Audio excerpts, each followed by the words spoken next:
let's talk specifically about egg prices, because this is really important for a variety of reasons. You can put this up on the screen. So the cost of eggs has dramatically skyrocketed. Business Insider is saying they might be expensive forever.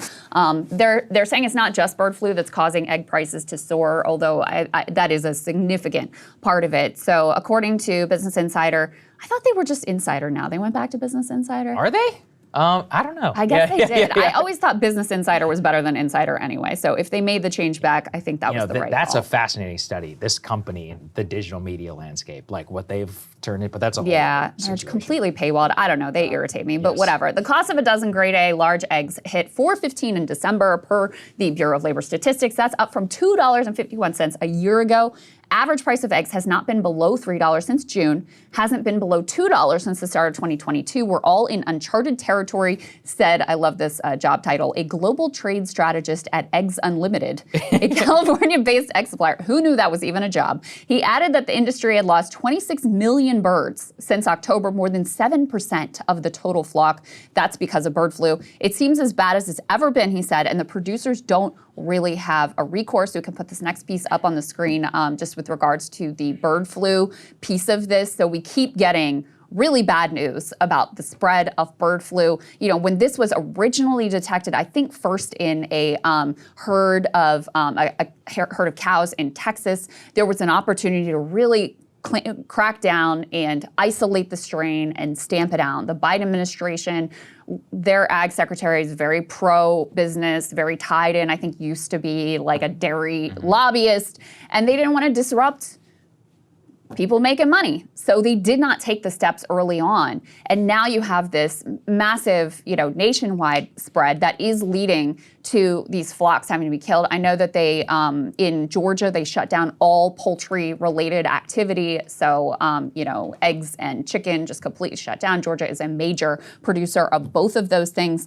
The latest development here is that you've had the first outbreak of a different rare bird flu in poultry that was detected on a duck farm in California. That's according to the World Organization for Animal Health. Authorities said the discovery of this one is called H5N9 bird flu in poultry came alongside the detection of the more common H5N1 strain on the same farm in, is it pronounced Merced County, California? I'm not sure. I do not know. Almost 119,000 birds on the farm had been killed since early December. That's the first confirmed case of this H5N9 in poultry in the U.S. And my understanding is the reason that this particular strain is even more concerning is because it is closer to being able to make the jump into human beings. And, that's what's really feared is that because you have such widespread infection rates both among dairy cows and among bird flocks. And you have had farm workers who have come into direct contact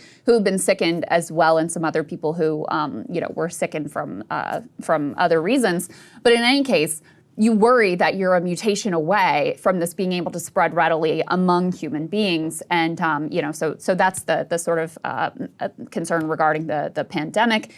The concern here regarding inflation is obviously that they don't have it under control. This will impact all kinds of different food prices, but specifically right now, we really see a massive impact in terms of eggs. Eggs is like gas. It's one of those things that everybody sees every week. You either drive past it or you are at the grocery store and you're like, what? What did that say? Everyone's got the story right now of the sign at the grocery store that's like, due to an avian bird flu pandemic, our egg supply is currently limited. I was at Whole Foods. I don't normally shop at Whole Foods. I was by it, and I walked in, and I was like, oh, I wonder what the price of eggs right now is. So I walked over, and the Vital Farms pasture-raised eggs are going for $1 an egg. It was like $11.69 a dozen. Ooh. Keep in mind, this is like buying, the most expensive gas or whatever. What is it called? Like premium gas? But still, I mean, $12 a dozen is a lot of money.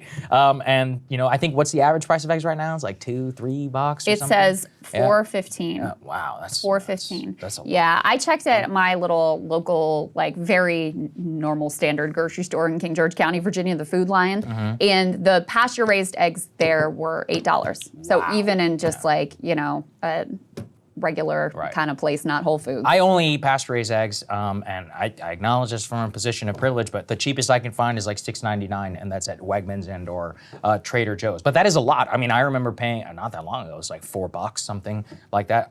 In the beginning, I think they were only like $3.50. So to see them double their price, not only that, but it means, first of all, eating healthier as usual shouldn't be more expensive. Of course it is. Right. But you also look at, there's families out there that buy them by Costco pallets, that just buy eggs like that. And so a modest increase, especially if you have a bunch of kids, that's a lot of money that people are spending. Well, and it's one of the more affordable, typically, forms of protein. Yeah, absolutely. So, impact there, obviously, eggs go in all kinds of different things. And like you said, it is just kind of one of those benchmarkers of where things are at. And I think, it underscores a variety of political risks here for the Trump administration, both in terms of food prices, which was a central promise of the campaign, and also in terms of, we don't know what's going to happen with the bird flu spread, and God forbid we have another pandemic, both in terms of the death and just like, oh my God, the politics of that are going to be absolutely terrifying and horrendous. There would be no politics; just people would die. Like I'm pretty much convinced that there would be. We have no ability to have a national response to a pandemic. A plague-like 1/3 killer to actually shape up.